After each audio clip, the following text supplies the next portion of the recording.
Alors moi, ce que je voulais déjà commencer, c'est vous expliquer que finalement, on a fait couler beaucoup d'encre autour de, Oui. autour de Noé, du déluge, du Maboul. La question, c'est pas de savoir comment, où exactement. Enfin, je sais qu'il y a pas mal d'archéologues qui sont toujours à la recherche, comme Indiana Jones en son temps, à la recherche de l'arche perdue. Eh bien, il y en a d'autres qui sont à la recherche de l'arche de Noé perdue. Vous savez combien ça fait 300 amot?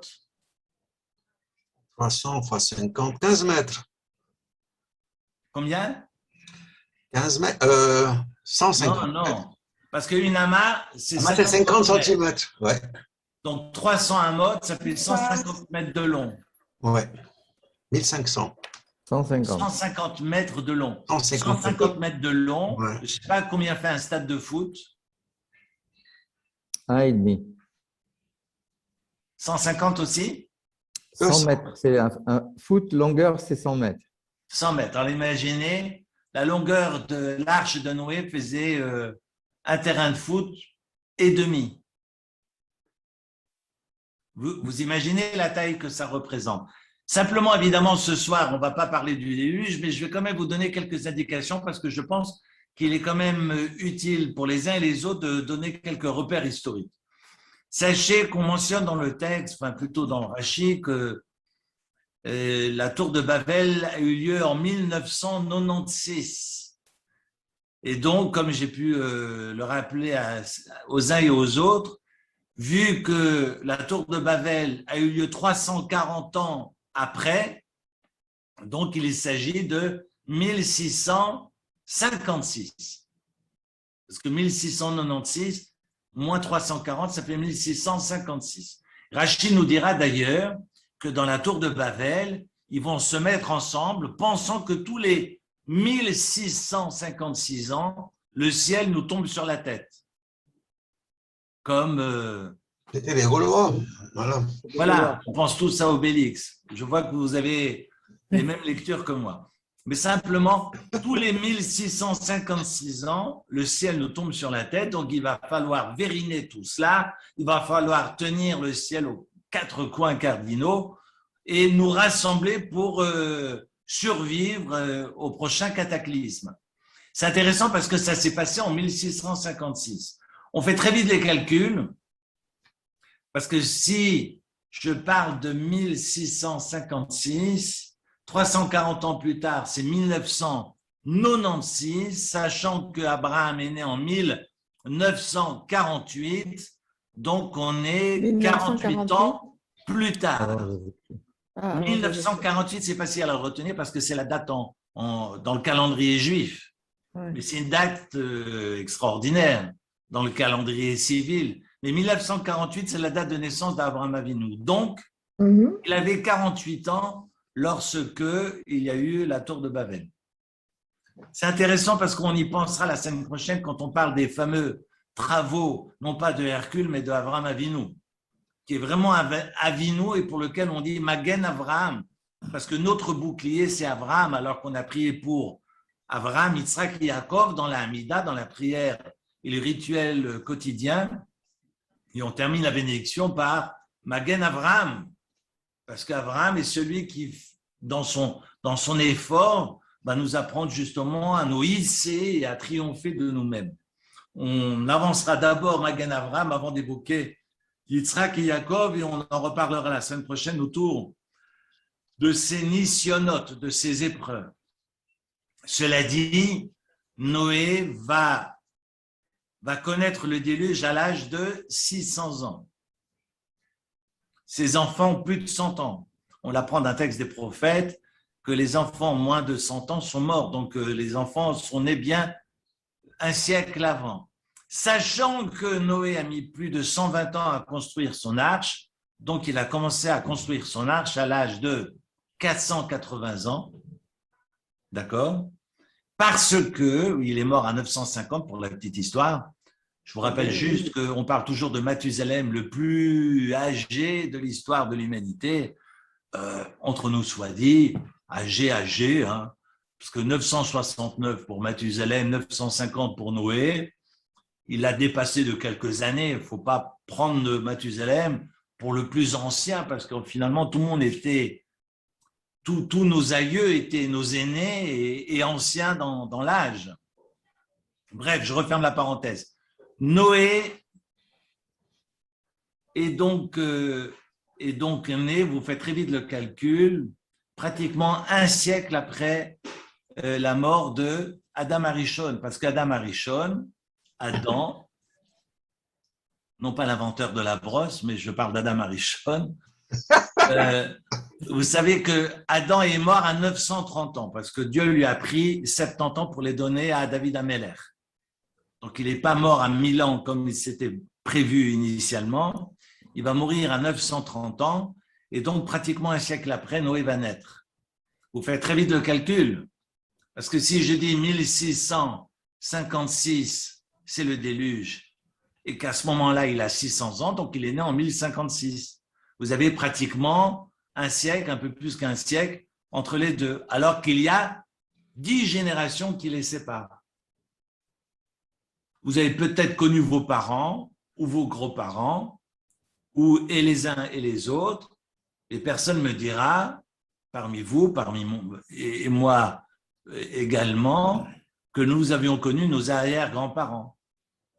C'est bien passé dans nos histoires. Si, Maurice? Mon aïeul, oui. Donc, on monte à, disons, à 2, 3 générations maximum. Là, je vous parle de 10 générations. Oui, mais 10 là, générations que séparent Adam de Noé, et pourtant, ils sont nés à l'intervalle à peine de 100 ans et des poussières. Et vous dire, c'est juste pour donner quelques notions historiques, donner quelques repères pour comprendre l'épopée dont on parle maintenant. nous, une génération, c'est 25 ans. Eux, une génération, c'est 100 ans, 120 ans. Vous vous rendez compte, par exemple, Shem. Shem, il est mort à 600 ans. Son arrière-petit-fils, Éver, est mort, je crois, à 460, sauf erreur. Mais on parle de Shem, qui est donc le fils de Noé, chez qui Abraham, Isaac et Jacob sont allés étudier. Abraham, Yitzhak et Jacob sont allés étudier dans les tentes, comme on dit, T-E-N-T-E-S, dans les tentes de Shem et Éver. Shem était donc le professeur, le guide spirituel d'Abraham, Yitzhak et Jacob. C'est intéressant de réfléchir, finalement, vu que la Torah n'est pas révélée, donc ils réfléchissent sur la Torah chez Baal Pé, non pas sur la Torah chez Bertav, parce que la Torah chez Bertav n'est pas encore révélée. La Torah, la loi écrite, ne sera révélée que sur le mont Sinaï. Mais on sait très bien que nos patriarches ont célébré les fêtes et ont été chomrei mitzvot, même si les mitzvot n'étaient pas révélés. On ne fête pas Pessah parce qu'on est sorti d'Égypte, puisqu'on fêtait déjà Pessah avant. C'est un exemple. Donc, on est sorti d'Égypte et on va marquer, on va ancrer la fête de Pessah. Mais Pessah existe depuis Abraham, Yitzhak et Jacob. On sait très bien que le soir, le jour où les anges vont venir, c'est pas un soir, mais lorsque les anges vont venir auprès d'Abraham Avinu qui s'est fait soi-même la circoncision, il accueille ces anges, les Melachim, le jour de Pessah. Donc, on est déjà sur une Torah chez Baal Pé qui est mise en pratique. C'est intéressant de réfléchir finalement à cette Torah chez Baal Pé, à cette oralité, à cette tradition orale, ou plutôt, comme disait mon père, à cet enseignement oral. Mon père n'aimait pas le mot Torah en termes de loi, mais plutôt en termes d'enseignement, parce que Torah veut dire enseignement. Torah chez Birtav, Torah chez Baal Pé, Torah veut dire enseignement et non pas loi. Mais cet enseignement oral était partagé par Shem et Éver avec Abraham, Yitzhak et Jacob. Et lorsque Jacob va étudier chez Shem, qui est Shem? Shem est tout simplement est le fils de Noé, de Noach. C'est extraordinaire. Alors vous allez me dire, alors ils se sont connus, on va reprendre toutes ces datations la semaine prochaine, mais c'est fabuleux quand on pense finalement que ce n'est pas seulement un mythe, c'est que Shem va raconter ce que lui, il a vécu pendant une année enfermé dans l'arche avec les animaux. Et il y avait dans cette arche que des animaux et que Noé et ses 3 fils avec leur épouse. Donc il y avait 4 hommes, 4 femmes, de la nourriture. Noé ne savait pas combien de nourriture il devait prendre avec lui. Dieu ne lui a pas dit, tu vas être enfermé pendant une année. Donc, cela dit, il avait de la nourriture et ils se sont donc enfermés pendant une année. Attendre donc l'ordre divin de pouvoir sortir de l'arche. Cela dit, maintenant j'aimerais quand même avancer, voyez que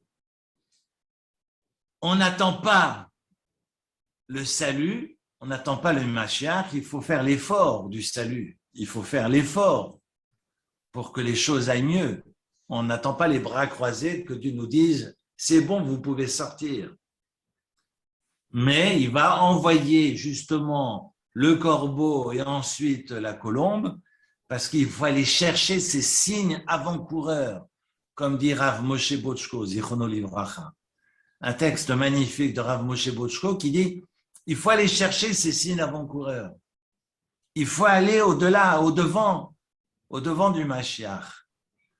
Parce qu'on dit toujours Anima Amin Be'emuna Shlema, on croit que on espère, c'est pas une croyance, c'est une évidence, mais on attend le Mashiach. Eh bien, mon père disait non, c'est pas nous qui attendons le Mashiach, c'est plutôt le Mashiach qui nous attend. Finalement, qu'est-ce qu'on fait pour que le Mashiach puisse venir? Parce que si on reste les bras croisés, on peut attendre longtemps. Si on ne change pas notre fusil d'épaule, si nous ne changeons pas notre manière de vivre, on pourra attendre encore longtemps. Donc, ces signes avant-coureurs, à travers le corbeau, mais le corbeau n'ose pas s'éloigner de l'arche parce qu'il est choched, parce qu'il se méfie de Noé. Est-ce que Noé, nous dira Rashi, partirait avec mon épouse et je préfère ne pas prendre de distance pour pouvoir avoir un œil sur Noé. Raison pour laquelle Noé va prendre le corbeau et enverra derrière la colombe en qui il a davantage confiance. Et la colombe, évidemment, reviendra sans rien et 3 fois de suite, cette colombe va s'en aller, va s'écarter, revenir. La 3e fois, elle ne reviendra plus parce qu'elle a trouvé pied. Et comme dit Rashi, qui rapporte le Midrash, la colombe préfère manger de l'amertume et être libre plutôt que de retourner vers cette prison dorée et manger à sa faim. À bon entendeur. C'est intéressant comme enseignement de Rashi. En tous les cas, voilà dans cette paracha 77 versets autour du Maboul, ce qu'on appelle le Dor HaMaboul, la génération du déluge. Et puis, il y a 76 versets, un verset en moins, autour de ce qu'on appelle Dor HaPalaga. On l'appelle le Dor HaPalaga. Palaga veut dire le partage. En fait, on fait référence à la séparation, cette génération de dispersion et de séparation. Évidemment, on peut aussi imaginer que ça ne change pas grand-chose entre la première génération et celle-ci. On évoque, Rashi rapporte le Talmud, on fait référence, lorsque le texte nous lit au début de Noach, et je cite Rashi, je reprends le début de la paracha au chapitre 6, verset 9. Voilà les descendants de Noé, donc il était un homme juste intègre dans ses générations. Alors il y a 2 interprétations possibles à dans ses générations. Est-ce que s'il avait vécu, comme nous dit le traité talmudique de Sanhédrin, s'il avait vécu à l'époque d'Abraham, il n'aurait pas été au niveau d'Abraham, mais pour son époque, il était au-dessus du lot. Certains le conçoivent autrement. Cela dit, le bon Dieu a confiance en Noach. Quelqu'un me disait au début de la pandémie, si vous voulez être sauvé, si vous voulez survivre au déluge, c'était le début de l'année dernière, eh bien, il faut être Noach. Que veut dire le mot Noach? calme, le repos, calme, Le calme. Calme. Parce que quand c'est la tempête, le calme dans la si tempête. on est stressé et nerveux, eh bien, on est emmené par la tempête. C'est pas moi qui le dis. Regardez, Noach s'appelle Noach et il a pu être sauvé parce qu'il est Noach. Tout noir qu'il est, finalement, pour pouvoir survivre, eh bien, il faut être calme. Je n'ai pas dit que c'est facile, mais c'est aussi une belle leçon de vie que Noach nous donne. En tous les cas, il est l'élu du bon Dieu et il a 3 enfants, Shem, Ham et Yafet, et on ne connaît pas le nom des épouses. Vous remarquerez que lorsque Dieu va lui parler, il est marqué Vayomer Elohim, et qu'ensuite, après le déluge, c'est plus Vayomer Elohim. Je vais y venir dans un instant. Je suis au verset 11, c'est marqué au chapitre 6, verset 11, que Vatishachet Haaretz, que la terre s'était corrompue devant Dieu. Vatimale Haaretz Ramas, et fut remplie de violence. Et évidemment, on parle dans la corruption d'immoralité, d'idolâtrie, comme nous dit Rashi, qui rapporte le traité talmudique de Sanhedrin 57, et rempli de violence, c'est la violence qui était dans leurs mains. Là, on parle de gezel, de vol et de kidnapping. Qui hishrit kol basar, nous dit le verset suivant, que Dieu a vu la terre, qu'elle s'était corrompue car toute chair avait perverti sa voix sur la terre. Kol basar et darko, que toute chair s'était corrompue, mais avait corrompu et darko. Ça veut dire quoi? Avoir corrompu sa voix. Intéressant cette notion de darko, de sa voix sur cette terre. Et là, effectivement, on parle d'immoralité où les animaux sauvages et les oiseaux s'accouplaient à ceux qui n'étaient pas de leur propre espèce, nous dit Rashi. Tout le monde se mélange. Et quand on est dans ce mélange où il n'y a plus de loi, il n'y a plus de valeur, il n'y a plus qui tient la société, ça n'est plus possible de continuer. On a, à l'instar de Sodome et Gomorrhe, exactement le même schéma qui est présenté par le traité talmudique de Sanhedrin. La Gemara nous raconte que les êtres ne sont plus capables de communiquer entre eux, et donc le bon Dieu décide de tout détruire. Je parlais de Vayomer Elohim, je lisais tout à l'heure un petit mot que je m'étais écrit il y a quelques années en rangeant mes affaires, que curieusement, on remarque qu'au début de la paracha, on parle de Vayomer Elohim, que Dieu lui parle, et qu'après cette année passée dans la Teva, dans l'arche, Dieu n'utilise pas l'expression de Vayomer, mais Vaïdaber. Regardez, à la fin du périple,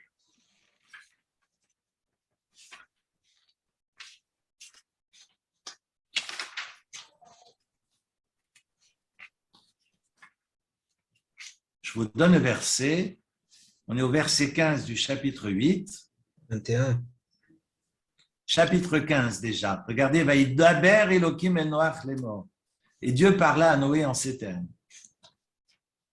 Sors de l'arche. S'il sort, ça peut sortir que de l'arche. C'est comme si je vous disais, sors dehors. Quand c'est marqué pour Abraham, il s'agit de sortir de ses représentations. Parce que tu fonctionnes selon une astrologie. Selon l'astrologie, effectivement, tu ne pourras pas avoir d'enfant. Mais c'est à Khoutsa. Sors à l'extérieur, sors de tes représentations, de ta prison intérieure, parce que ce que tu vas découvrir, évidemment, totalement irrationnel. Parce que tu auras un enfant. Ce n'est pas Ishmaël, c'est un enfant qui sortira de tes entrailles et des entrailles de Sarah, ton épouse. On a ce Tseachutsa également dans les mots du bon Dieu autour de autour de Noach au verset 16 où Dieu va lui dire « Tseminateva, sors de ton arche ». Je trouve ce Tséa, Minateva, sors de ta tour d'ivoire, si j'ose dire, car le bon Dieu veut absolument qu'il recouvre, qu'il aille à la conquête du monde et de la vie, et il va lui dire de sortir toi et ta femme et tes enfants. Lorsque Dieu va lui dire de rentrer dans la Teva, il va lui dire tu rentreras toi, tes garçons, et ensuite ta femme et tes brus. Mais pas toi et ta femme et tes garçons et tes brus. Simplement jetez un œil, comme ça vous allez me croire sur parole. Regardez juste au début du chapitre 6, lorsque le bon Dieu lui demande de rentrer dans la Teva, de rentrer dans l'arche, il lui dit, au verset 18 du chapitre 6, « J'établirai mon alliance avec toi et tu entreras dans l'arche, toi et tes fils, ata uvanecha veishtecha et ta femme. » Autrement dit, ils sont obligés de faire chambre à part. Parce que si pendant 1 an, Dieu détruit Kola Yekum, finalement, si Dieu détruit toute la terre et que périsse tout être vivant, bien quand les créatures de Dieu périssent, on ne peut pas être dans la joie, on ne peut pas s'amuser, on ne peut pas chanter et rire. Ce fut le cas avec les anges, lorsque les Mitzrim, lorsque les Égyptiens étaient en train de se noyer et que les autres chantaient, Dieu a dit, taisez-vous, parce que mes créatures sont en train de mourir. Combien même ce sont ces esclavagistes, ceux qui ont fait souffrir le Ham Israël, Dieu a dit, ne chantez pas, parce que ce sont mes créatures qui sont en train de mourir. Et lorsque les créatures vont mourir lors du déluge, Dieu demande à ce que à ce que Noé et sa femme ne se réjouissent pas. Il va demander donc à Noé de rentrer d'abord lui, ou Vanecha et ses garçons.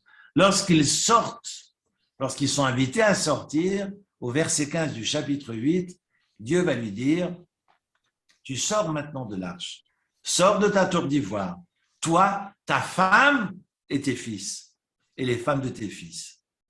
Et lorsque Noé va sortir, regardez le verset 18, Vayetze Noach. Noach a compris. En fait, non, il n'a rien compris. Parce qu'il va sortir et c'est marqué Uvana veishto. Et ses fils, c'est sa femme. Non. Il reste encore prudent, il ne veut pas. En fait, il ne répond pas à l'exigence divine. Dieu lui demande de reconquérir, de repeupler la terre. Non, on va se partager la terre entre mes fils et moi. Mieux encore, on sait que Canaan, on sait que Ham, par le biais de Canaan, va chartrer son père pour être sûr qu'il n'y ait pas un autre enfant pour que la terre se partage, puisse être partagée entre eux et qu'il n'y ait pas un autre enfant qui aurait une part supplémentaire sur leur bien personnel. Lorsque c'est marqué que Ham a vu la nudité de son père, c'est ce que effectivement les sages vont entre les lignes nous apprendre. Enfin bref, c'est pas l'objet maintenant de mon laïus, de mon propos. Simplement, il est curieux de voir que ce Vaïdaber, un peu à l'instar de Moshe Rabbeinu, lorsque Moshe est devant le buisson ardent, c'est marqué Vaïomer, Dieu lui dit ne t'approche pas, retire tes chaussures, car cette terre est sainte. Là, on parle de Vaïomer, et lorsque Moshe se hisse au statut attendu par Dieu, Dieu lui parle Vaïdaber. La Seret Adibrot vont intervenir après. On est dans le Mahamar, on est dans un rapport qui n'est pas du même acabit que ce Vaïdaber, qui finalement présente le héros autrement, présente Noach à un autre niveau spirituel. Maintenant, j'en viens parce que je pense que vous avez beaucoup lu et entendu sur le Dor HaMabul. On pourrait en parler aussi encore très très longtemps, mais je passe comme c'est marqué dans le Midrash, je passe un réga, parce que vous savez que ce qu'on appelle réga, un instant pour le bon Dieu, c'est gourniche, c'est rien. Pour nous, c'est 340 ans. On n'est plus là après 340 ans. Mais 340 années, pour le bon Dieu, c'est un instant. Et donc, je saute cet instant pour arriver à l'instant d'Or Apalaga, de la tour de Babel. Et je vous invite à regarder ce texte extraordinaire qui m'a fait tourner la tête ce Shabbat. J'ai partagé quelques idées avec certains d'entre vous. J'aimerais partager encore une fois ce texte. C'est marqué au chapitre 11, verset 1. Toute la terre était Safa Echat Udvarim Achadim, un seul langage et des paroles uniques.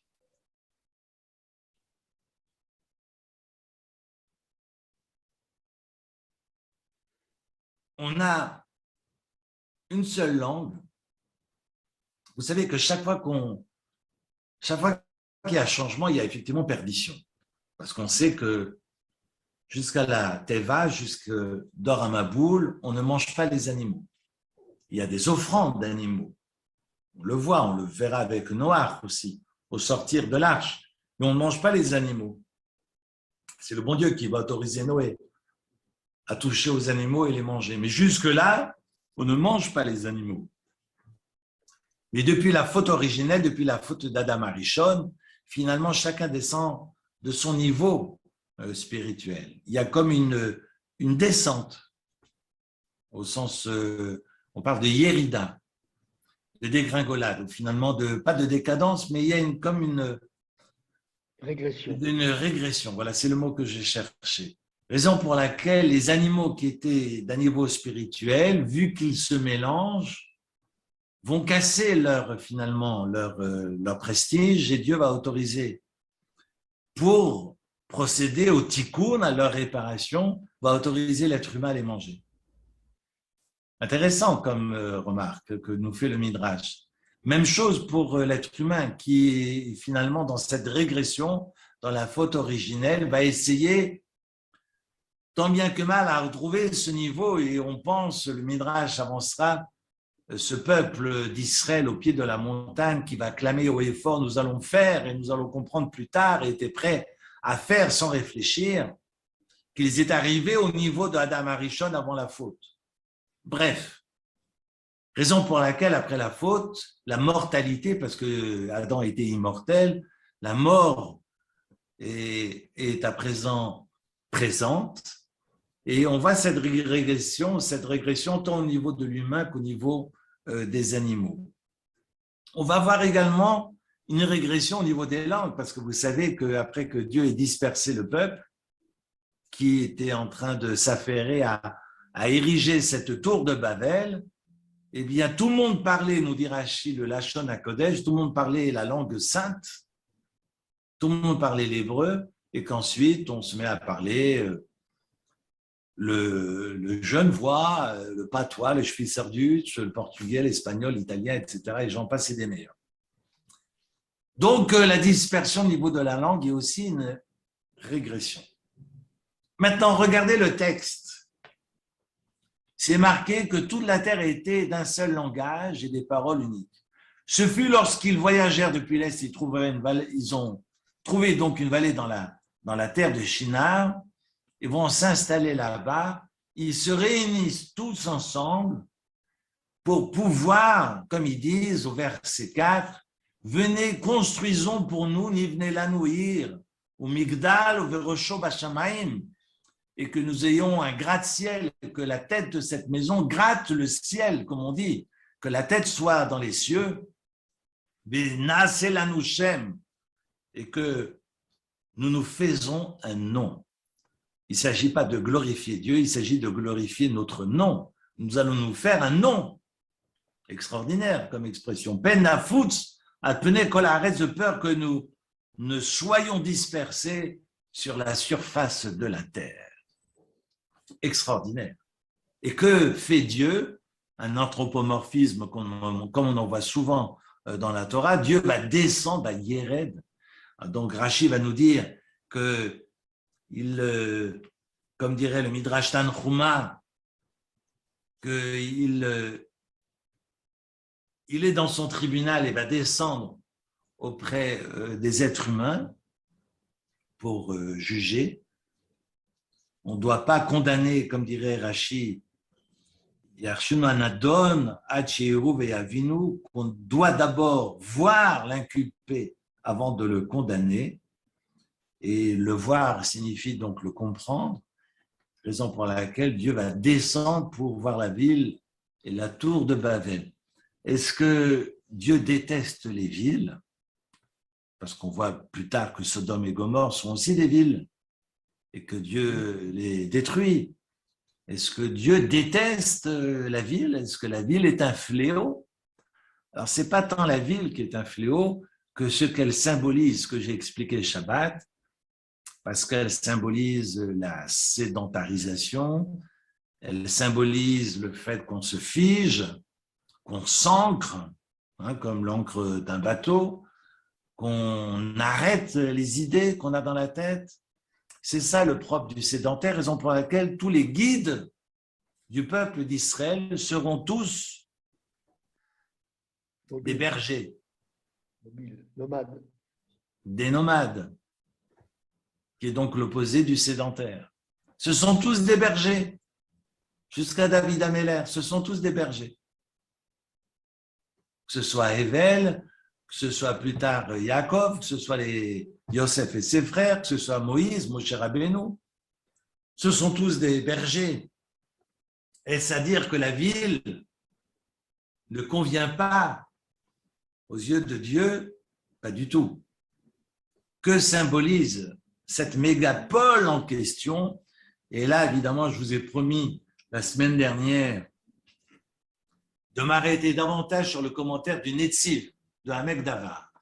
Je vous ai rappelé la semaine dernière que le Netziv, Naftali Tzvi Yehuda Berlin, était le petit élève de Chaim de Volojine. Était l'élève, de Chaim de Volojine et le petit élève du Gaon de Vilna. Le Gaon de Vilna avait un élève qui était Chaim de Volojine, et Chaim de Volojine a marié sa fille avec le Netziv, Naftali Tzvi Yehuda Berlin.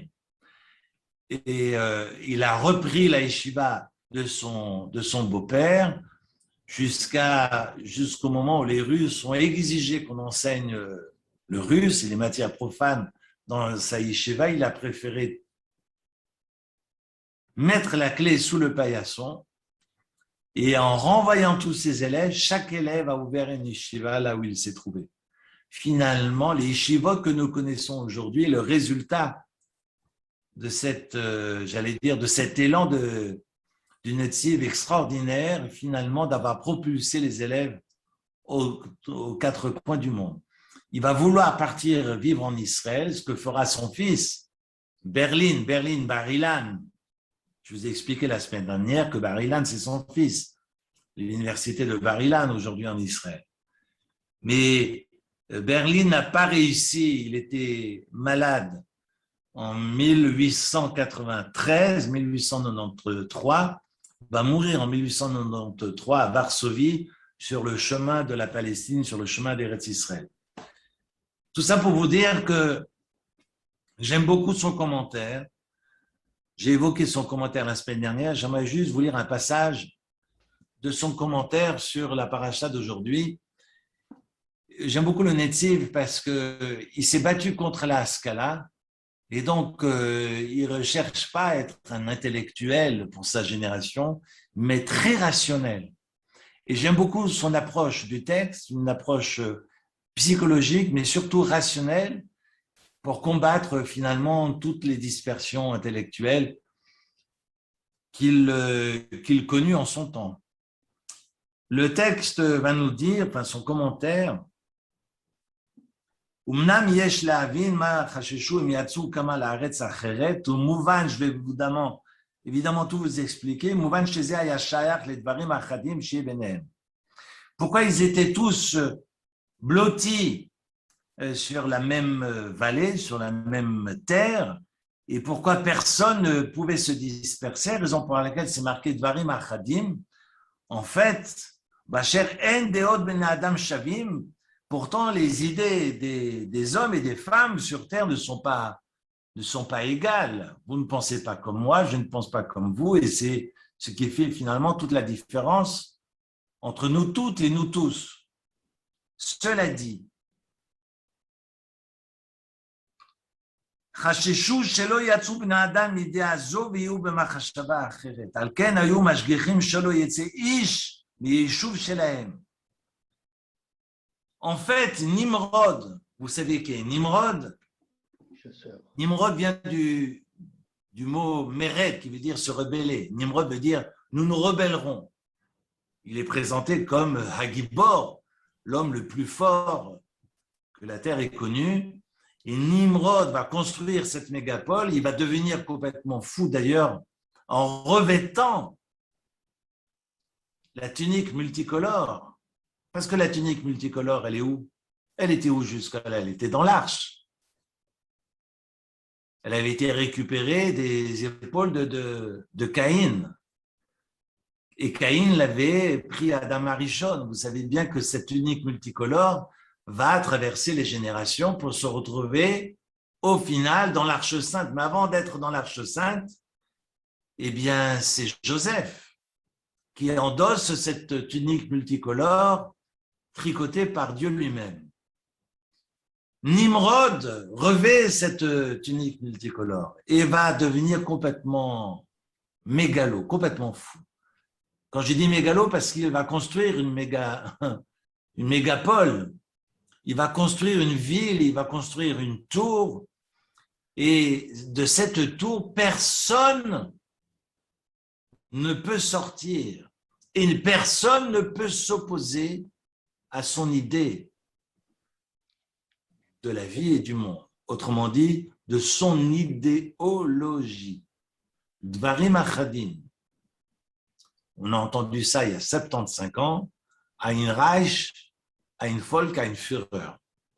Et c'est exactement la même chose, même si le terme de système totalitaire est un terme qui est né au 19e siècle, et finalement, c'est pas de ça, évidemment, c'est de ça dont il parle le Netzib, mais c'est pas ce mot qu'il va utiliser, parce qu'il n'a pas connu l'Allemagne nazie, mais le Netzib nous dit attention, Nimrod n'est pas celui que vous croyez, parce que celui qui s'oppose à son idéologie, tout opposant est pris et jeté dans Ur Kasdim. C'est quoi Ur? Ur Akivshan, finalement c'est la fournaise, Ur c'est le feu. Nimrod va prendre tous les opposants et les jeter dans le feu. Et c'est dans ce feu-là qu'on fabrique les pierres, les briques pour ériger la tour. Vous vous rendez compte ce que ça veut dire? Vous allez me dire, le monde n'a pas changé. Non, le monde n'a pas changé. On est dans un système totalitaire où toute personne qui s'oppose et qui n'est pas d'accord avec le chef, en l'occurrence Nimrod, est jetée dans le feu. Et la personne jetée dans le feu nourrit et entretient ce feu pour pouvoir fabriquer les briques qui érigent et qui permettent d'ériger la tour. Mais c'est une histoire fou, c'est une histoire de dingue. C'est ce que le Netzib nous enseigne. Alors vous allez me dire, mais alors pourquoi Dieu n'a pas détruit? Pourquoi Dieu n'a pas détruit? Vous allez me dire, oui, Dieu ne peut pas détruire parce qu'il a promis à Noach de ne plus détruire cette alliance. Ok, nous, comme on dit en hébreu, nous, et alors? Vous vous rendez compte, un système totalitaire où on assassine les opposants? C'était il n'y a pas très longtemps. C'est encore aujourd'hui. Je ne vais pas nommer des pays à l'extrême-orient, mais qui procèdent exactement, sans les nommer, parce qu'on est enregistré, mais simplement vous expliquer le système que représente Dor Apalaga, cette génération de la séparation, comme la tour de Babel et ses pères finalement sont désignés par les sages.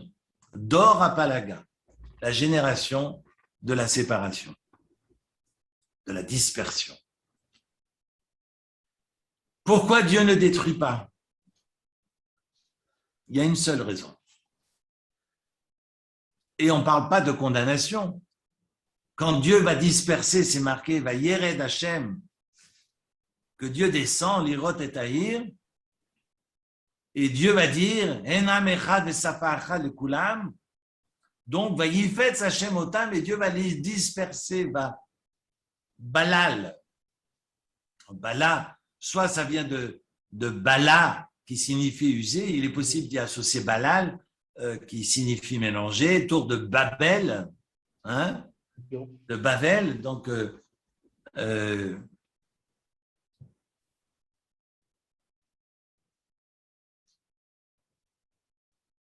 on est peut-être sur ces, je pense, hein, sur cette signification.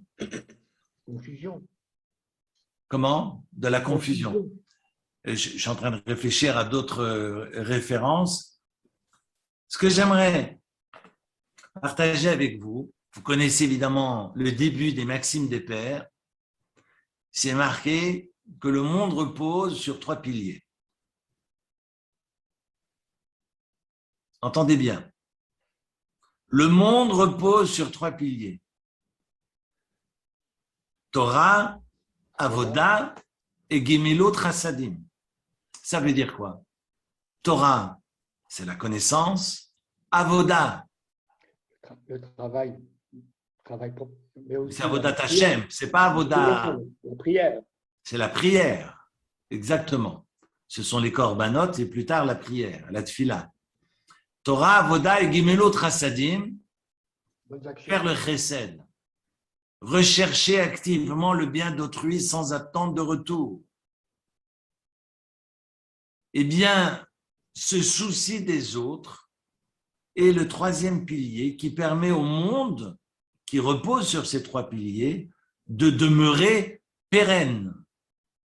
Alors, on peut réfléchir finalement sur ces 3 piliers. S'il y a eu déluge, et on sait que cette eau vient justement réparer le manque de parole, à l'instar du mikvé. Le mikvé réinjecte de la parole dans le couple, réinjecte du lien.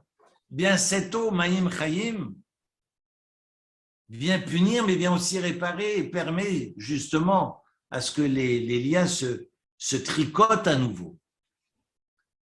Pensez bien que si, et je reprends ces 3 piliers, s'il y a eu Maboul, c'est que, sans doute, ces piliers n'existaient plus. Et pourtant, est-ce qu'il n'y avait plus Torah? J'ai envie de dire, il y avait Torah. Il y a la connaissance. La preuve en est ce que le bon Dieu va inviter Adam Arishon à nommer les animaux. Il y a cette connaissance. Il y a cette chokhma présente. Dans le texte de la Torah, on fait mention effectivement de cette nomination. Hein, on est dans le Chéni au début dans le 2e chapitre de la Genèse. Et donc, on a Adam Arishon qui donne des noms aux animaux et qui se rend compte que finalement, chaque animal a un partenaire de vie et lui est seul. Rappelez-vous le texte. Et donc, ça, c'est Torah.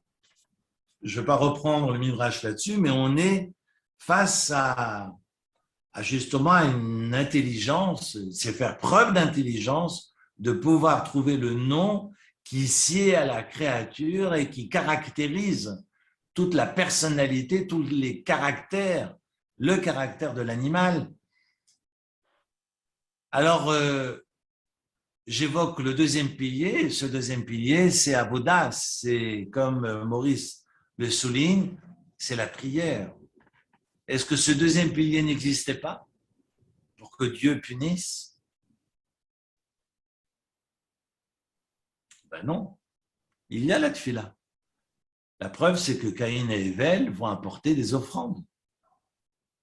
C'est quoi si ce n'est pas Avoda, ça? Même si c'est Ével qui copie son frère, peu importe.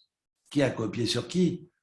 Cela dit, ils apportent des offrandes au bon Dieu. On est dans le rapport au divin qu'on appelle la avoda, qu'on appelle le culte de Dieu. C'est ça la tefila. Alors vous allez me dire, pourquoi le monde est détruit? On a la tefila, on a la avoda et on a la Torah. Mais il manque le troisième pilier. Le troisième pilier s'appelle Gemilut Chassadim. Et les êtres humains ne se respectent plus. Le bon Dieu détruit. Ah, mais il y a Torah et avoda, oui, mais s'il n'y a plus de Gemilut Chassadim, le monde n'a plus de sens. Et c'est-à-dire que s'il y avait seulement Gemilut Chassadim, mais il n'y a plus Torah et avoda, le bon Dieu ne touche pas à la terre, ben vous allez justement le comprendre à travers Dor HaPalaga. Ce que vient nous enseigner le Netziv ici, c'est que si Dieu ne condamne pas, c'est qu'on est face à Dvarim Achadim. Tout le monde est uni. Alors, je reprends un midrash qui cite un traité talmudique qui s'appelle Derech Eretz. C'est un traité talmudique tout petit. Donc, ce n'est pas un traité talmudique comme les autres traités talmudiques. Ça s'appelle Derech Eretz Zuta. Et Eliezer Bar Kapara qui nous enseigne, je suis obligé d'enlever mes lunettes parce que c'est écrit vraiment tout petit. Eliezer Akapar, pas Kapara. Eliezer Akapar Omer, Eov et Shalom usno hamachloket. Il faut que tu aimes la paix et que tu haïsses la dispute et la division. Et il ajoute, Gadol ha-shalom she'afilu ovdim avoda zara. Veuillez shalom benehem, parce que le shalom est immense, même si ceux qui sont dans le shalom sont des idolâtres, et pourtant, yesh shalom benehem, il y a l'unité entre eux. Écoutez bien les mots de Rabbi Eliezer Akapar. Keviyachol en shrina yechola lingoa bahen. Même le bon Dieu ne touche pas. Cela veut dire que ça force, si j'ose dire, ça force le respect du bon Dieu. Parce que les hommes sont unis. Vous allez me dire, oui, mais ils sont unis dans le mal. Et alors? Parce qu'ils sont unis. Dieu ne touche pas. Mais c'est effrayant. C'est effrayant et extraordinaire à la fois. Quand je lis ce texte, je pense par exemple aux horreurs de Daesh. L'année dernière, il y a 2 ans, on a vu Daesh qui semait l'horreur autour d'eux. Pourquoi ils semaient l'horreur? Ben, selon le texte, parce qu'ils étaient unis. Et la Shoah, ils étaient unis, les nazis. Ils étaient unis. Quand les hommes sont unis, même dans le mal. Keviyachol, comme nous dit Rabbi Eliezer, si on ose dire En shrina yechola lingoa bahem. Même la shrina ne le touche pas. Ça veut dire que Dieu n'a pas touché parce que les nazis. Non, Parce non, ne me faites pas dire ce que j'ai pas dit. Non, mais André, je suis d'accord, je me pose la même question, mais je ne peux pas maintenant tu peux pas, oui. me focaliser sur la Shoah parce que c'est une question trop douloureuse et difficile. Mais sur le principe, je pense que pardon. Il faut que j'aille boire. On fera juste une pause, juste un instant. Vas-y.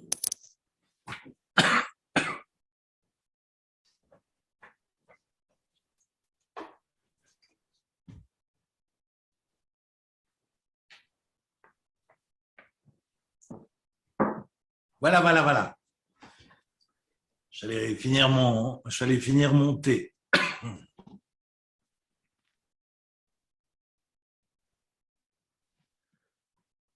Et c'est intéressant. On reprend l'enregistrement. Non, mais simplement vous expliquer, c'est que finalement, quand les sages nous enseignent que l'unité force, si on ose l'avancée, que l'unité force même le respect de Dieu, ça veut dire qu'on est face à une valeur suprême. qu'on appelle l'unité. Une unité ne veut pas dire… Oui, Maurice. Oui, est-ce qu'on ne peut pas dire en fait que c'est vraiment l'essence du judaïsme, c'est l'éthique et la morale? Évidemment, C'est ça. évidemment, mais l'unité en fait partie.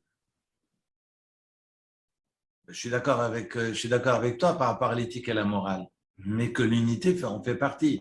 Alors, évidemment, comme je disais l'autre jour, je ne parle pas de notre communauté, je parle des ailleurs.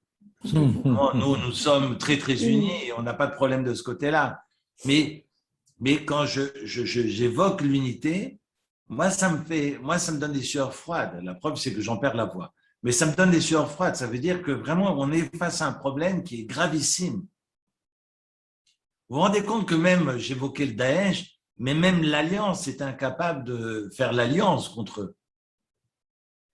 Et j'ai envie de dire parce qu'il y avait unité. Parce qu'il y avait unité. Et c'est peut-être ça que le Netzi vient nous enseigner. On a beau être face à un système totalitaire qui est effrayant, mais parce qu'ils sont unis, alors Dieu ne les détruit pas et les disperse. Ça veut dire qu'on a du boulot sur la question d'Ardout. Mais l'Ardout, l'unité, ça ne veut pas dire qu'on doit tous être pareils et se ressembler et avoir la même idéologie. Loin de là, justement. Le Netziv et nos sages s'opposent à cette approche communautariste. Il ne s'agit pas d'être dans le communautarisme et de penser pareil. Mais c'est parce que nous sommes tous différents qu'on doit apprendre à être ensemble et à se serrer les coudes. C'est rien d'autre. Vous allez me dire, mais c'est tout le programme de notre vie. Mais c'est de ça dont on parle. Et si Dora Palaga n'a pas été détruite, c'est parce qu'ils ont été unis. Et donc, ça veut dire qu'on a un travail à faire parce que nous sommes tous différents les uns des autres, à nous serrer les coudes et à apprendre à nous respecter parce que nous sommes différents. Et c'est ça toute la richesse de l'humanité, à commencer par notre communauté.